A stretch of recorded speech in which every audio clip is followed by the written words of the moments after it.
Most conspiracy theories, especially the crazier ones, are meant to discredit the real ones. What's something you know to be 100% true that everyone else dismisses as a conspiracy theory? The art world is largely built around money laundering and tax evasion. This explains a lot of the really simplistic art pieces that sell for millions. You pay $10K for a painting, then give it to a college 3 years later. During that time, it went from $10K to $50K because F you, it's art. So you tell the IRS you donated $50K this year. And you can deduct donations from your yearly revenue and thus pay less taxes. The university plays along because they get free stuff out of the deal. Basically what money laundering is that you invest your dirty money by operating a business and reclaiming your original money via the business's profit in order to avoid taxes. This can be applied to items of value as well. Buy a $100,000 painting that is less money you would pay in taxes, then go back and sell it. K-pop was created by the South Korean government under suggestion from the IMF as an extra exportable industry to fix its balance of payments. It really happened that way. I'm more surprised people or surprised governments get involved in cultural exports. Japan had some 5-year cool Japan thing going on. Thailand sending chefs to America to popularize Thai food. It's a way to win the game, cultural victory. You want tourism and people buying your stuff, so you do whatever works. The government is actually watching everything you do. Now that doesn't mean there is some dude sitting at a computer looking over your internet history. But the government does have tons of information about you on a server somewhere. The paradox is that a lot of people in the government don't know they have it, and the rest don't know what to even do with it. Not everyone dismisses it, but the US government is still experimenting on its own citizens without their actual consent, but their implied consent. Fun fact, they legally can do this to anybody in the military, and did so to a group of Marines testing gas masks against mustard gas or some other chemical weapon under the guise of preparing for Iraqi chemical weapons. Now on the surface this doesn't seem so bad, it makes sense. However, the guys suffered varying degrees of damage, and the doctors who treated them were, according to a few whistleblowers, ordered to remain silent, mostly due to the fact the doctors noticed that the injuries were not those of mustard gas, but a different chemical weapon. This happened in 2002 or 2003 I think, and a handful of the men died, with many more passing away a year or two later. I wish I currently had the source I got this from, but it's long since disappeared. Michael Jordan's first retirement was an unofficial suspension for betting on basketball. Not to forget the other part of the theory, that James Jordan was murdered due to his son's gambling debts. Not saying I necessarily believe it, but there's that part as well. Some agencies can turn on the microphone and relay the audio of most phones, even when you turn them off. Assuming you cannot remove the battery. This is why the president's phone as well as some other secure devices are supposed to have the microphones removed, and then have one plugged in when it's going to be in use. Previous presidents have begrudgingly accepted this practice. When retail employees go check in the back, they're actually just checking their social media for 5 minutes. If I tell you that we are out but you insist that I go check, I'll take a glance around and then stand around for a while, because hey, I know we're out. If I were to say that we're probably out, and offer to go look for you, then I'll definitely move boxes and check, and you'll maybe get lucky. Comes down to when we get shipments, how often something's requested, and how friendly you are about it. Flood insurance rates are a cycle to churn properties for big banks. We're in the very beginning of the bank accumulating property phase now. It goes like this. Flood insurance is cheap. Waterfront, flood zone, property values go up. Current stage of the cycle, flood insurance rates start to creep up. They're currently going up 25% a year until they reach their true rate. Meaning, they'll keep getting risen until the banks get what they want. Starting to see this. People sell their flood zone properties because they become unaffordable. I.e. you have a rental property that's clearing $250 per month, then your flood insurance goes up $100 per month, and it's going up next year, and the year after that. People will start selling. This hurts property values. This is where the banks clean up. Property prices drop so low that people can't afford to sell, so they have to short sell or sell for a loss. If they can sell at all, otherwise the bank forecloses.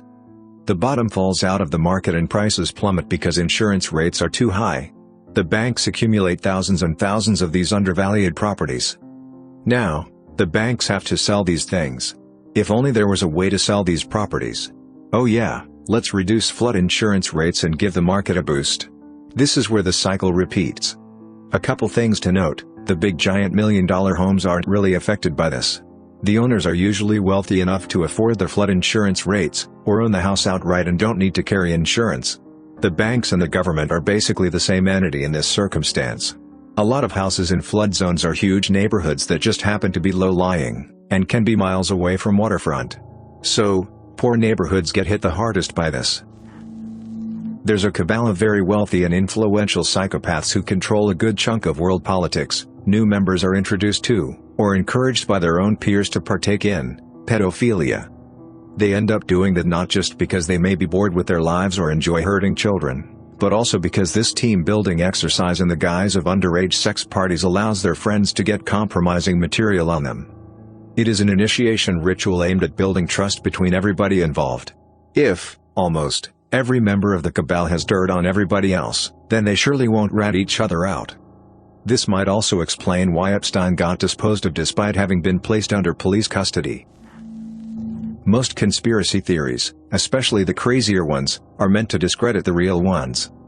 I've heard that the military encourages UFO conspiracies surrounding Area 51, because it's a testing site for experimental aircraft, and they'd prefer the rumors that spread around Area 51 to be complete lunacy about aliens rather than credible sightings of top-secret experimental stealth bombers or whatever. But I've only really heard this as rumors, never really seen any hard proof. The only reason why we are still in the Middle East is to harden our military so that if we go to war with another nation our troops have battle experience. I think this is what Russia is doing with Ukraine now too. Not to forget money. As the biggest weapons exporter in the world, we create a ton of weapons and war is very good business for arms dealers. Luckily for them, they sell to our military and have a lot of control over our government. Also, having a military presence in a place with lots of oil means you can try to stabilize prices and create stronger relationships with the people who control the oil. The longer we're in war, especially ones with no end in sight and not many soldier casualties, a handful of people make a lot more money. Back in 2012 I flew back to the US via LaGuardia. As we started our descent, my husband, then my boyfriend, told me to look out the window. Loud as all hell, all I could say was "Holly hell, there's a drone next to us."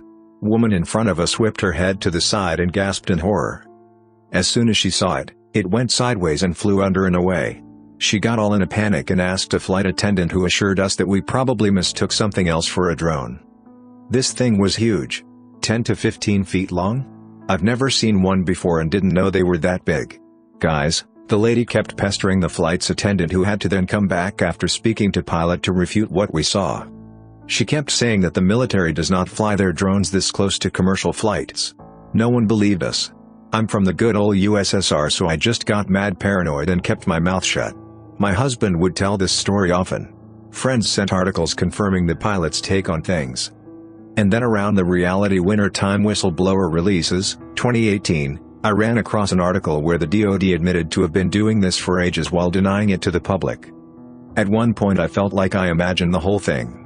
I mean, it was so surreal to see this drone feet away from our plane. It really shook me when it happened. I had nightmares for a while. That Disney owns an adult film industry, they just don't affiliate their names with it. I've told this to many people and look at me in horror like I just killed their child. I don't have a sinus source on this. This came up in a finance class years ago, and looking at it from a business perspective is not something to be amazed of. We're running out of antibiotics. Bacteria are developing resistances faster than we can produce new ones. At the current rate, we'll run out within the next 50 years. We've already exhausted the first ones we developed, like early types of penicillin. It's not all bad, though. If we rotate what we have, and invest in developing more, we can prolong the deadline indefinitely. Regardless, when your doctor tells you to take your antibiotics for the full prescribed duration, and to dispose of them safely at a pharmacy, you should listen. Source: Biologist. The bachelor course on pathogenic bacteria covered this. Social media, especially Snapchat and Instagram, exist in part to make us more comfortable with events in our lives being publicly known, which in turn makes us okay with losing privacy from government surveillance. I'm not saying that was the original intent of those apps. I'm saying that in their current form they tacitly encourage people to be comfortable with being watched and having their lives recorded. The government basically encourages this because it suits them.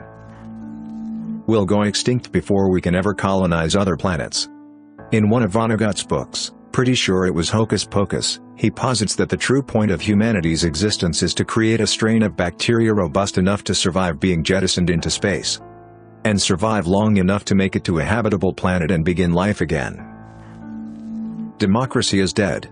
Americans talk about their right to bear arms, and that's cool and all, but if you need to overthrow a government by force, you are not going to take down the US Army just by rallying a few thousand sympathetic freedom fighters. And you'd better believe that you're always the terrorist in this situation, because the media will lie and smear to protect the government and corporate interests. A lot of first world countries have an intentionally broken voting system, first past the post, which keeps the two largest parties in power. This means that if people vote for the best party for the job, their vote goes to waste, so they often vote for a much worse party that aligns with them on more issues than the other choice. This in turn further entrenches the two-party system. Two parties means fewer people to bribe when you need policies passed or blocked.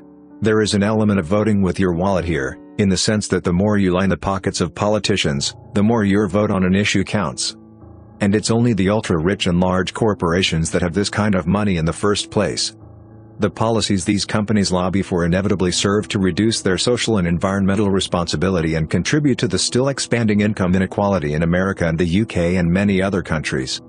Unelected corporations are effectively setting your laws, and that is why they suck so much, and that is why every president or prime minister seems to do next to nothing for actual progress regardless of which of the two parties they belong to.